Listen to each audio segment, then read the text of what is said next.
Hello dear students, welcome back to my class Top Teaching Spoken English. ছাত্ৰছাত্ৰীসকল মই তোমালোকৰ কাৰণে বিশেষ এটা ক্লাছ টেন্স যিটোৰ কাৰণে ছাত্ৰছাত্ৰীসকলে সদায় প্ৰায়েই খেলিমেলি লাগি থাকে যে কেনেকৈ কি কৰা হ'ব টেন্সটো বুজি পোৱা নাই গতিকে মই তেওঁলোকৰ কাৰণে আজি খুব কম সময়ৰ ভিতৰত মোৰ class top teaching spoken English যোগে মই এই টেন্স সম্পৰ্কে এটা টেন্সৰ খেলিমেলি ভাঙি দিবৰ কাৰণে মই তোমালোকলৈ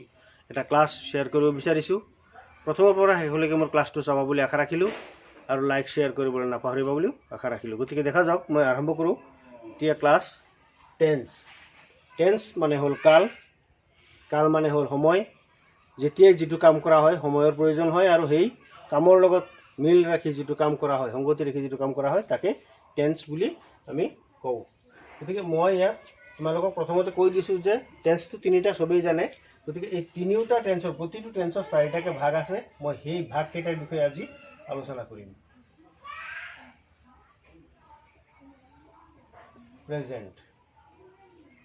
প্ৰেজেন্টৰ আহিব চাৰিটা প্ৰেজেন্ট ইনডিফিনিট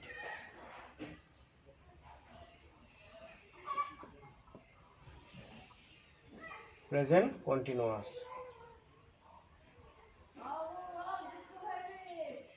প্ৰেজেন্ট পাৰফেক্ট তাৰপিছত প্ৰেজেন্ট পাৰফেক্ট কন্টিনিউয়াস তাৰপিছত আহিব আচ্ছা এতিয়া এই present indefinite present continuous present perfect continuous এই টেন্সখিনিৰ প্ৰেজেন্ট টেন্সৰ এই চাৰিটা ভাগক আমি কেনেকৈ বাক্যত আলোচনা কৰোঁ মই এই ভাগকেইটা ইয়াত মই তোমালোকৰ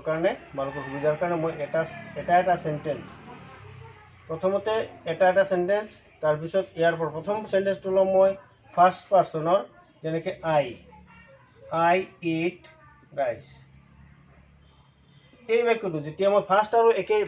সেকেন্ড পাৰ্সন একেই হ'ব ইউ ইট ৰাইচ কিন্তু যেতিয়া আমি থাৰ্ড পাৰ্সনলৈ গুচি যাম ইয়াত ধৰি ললোঁ মই ফাৰ্ষ্ট আৰু এইখিনিত লিখিলোঁ থাৰ্ড গতিকে ফাৰ্ষ্ট পাৰ্সনত হ'ব I eat rice third person হ'ব হি বা she eats rice এতিয়া কন্টিনিউয়াস প্ৰেজেন্ট কন্টিনিউয়াস টেন্সত হ'ব I am eating rice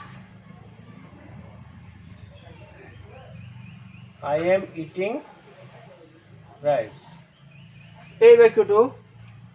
একেই প্ৰেজেন্ট কন্টিনিউয়াস টেন্সৰ থাৰ্ড পাৰ্সনত হ'ব হি বা she মই হিয়ে লিখিলোঁ is eating rice হি বা she eating rice বা he is eating rice ইয়াত এটা বিভাৰ সোমাই গ'ল ইয়াত যেনেকৈ এটা বিভাৰ আহি গ'ল আইৰ কাৰণে এম হি বা sheৰ কাৰণে হ'ব is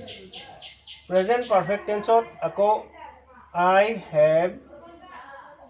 eaten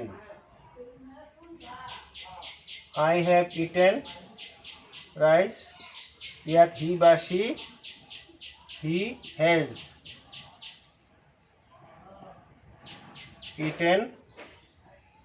rice তাৰপিছত দেখা যাওক প্ৰেজেন্ট পারফেক্ট কন্টিনিউয়াস টেন্সত হৈ যাব I have been eating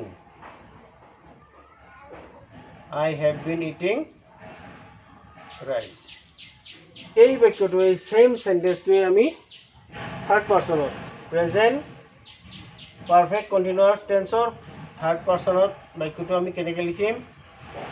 he has been eating rice এতিয়া দেখা যাওক আমি পাষ্টৰ গুচি যাওঁ পাষ্টৰো সেই একেই অৱস্থা পাষ্ট ইনডিফিনিট মই অলপ চমুৱাই দিছোঁ কন্টিনিউয়াস মানে past indefinite past continuous past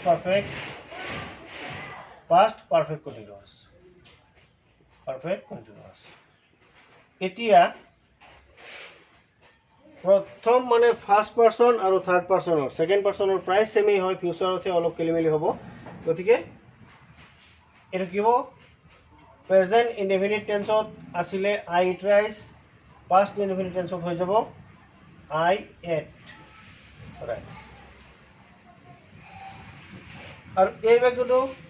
third person लिखिलेও এনেকৈ হ'ব হি বা সি এট ৰাইজ past continuous tense হৈ যাব I was eating rice present past continuous third person কাৰণে হৈ যাব he was eating rice past perfect tense আমি যাম কি পাম I had যেনেকে প্রেজেন্ট পারফেক্টত আছিল I have eaten past perfect হৈ যাব I had eaten rice same sentence past perfect tense third person আমি যাম আমি গৈ পাম he had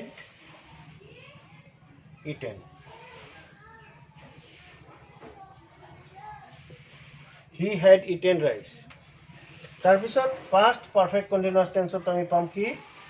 I had been eating rice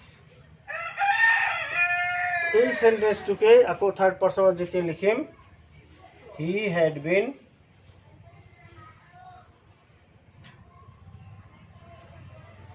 eating rice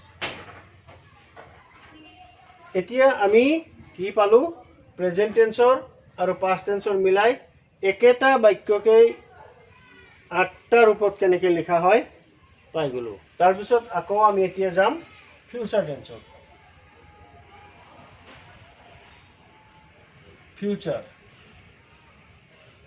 ফিউচাৰটো কি হ'ব একে ফৰ্মুলা পাম ফিউচাৰ ইনডেফিনিট বা সিম্পল ফিউচাৰ হ'ব ফিউচাৰ কন্টিনিউয়াস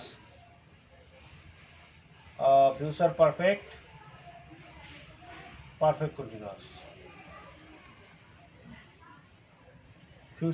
কন্টিনিউয়াস এতিয়া future ইনডেফিনিটত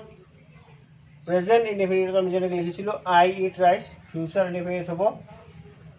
I shall eat rice এই সেন্টেন্সটোৱে থার্ড পার্সনত লিখিবলৈ যাওঁতে আমি পাম he will eat rice একেই বাক্য ফিউচাৰ কন্টিনিউয়াছত পাম মই যে I shall be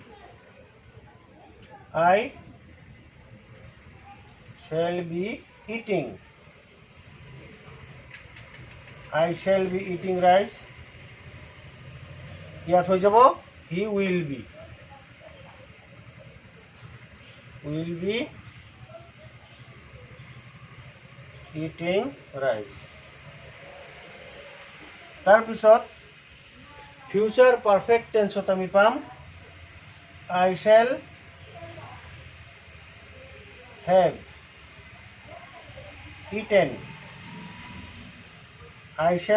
eaten rice আৰু থাৰ্ড পাৰ্সন লিখিলে he will have eaten rice এই বাক্যটোক আকৌ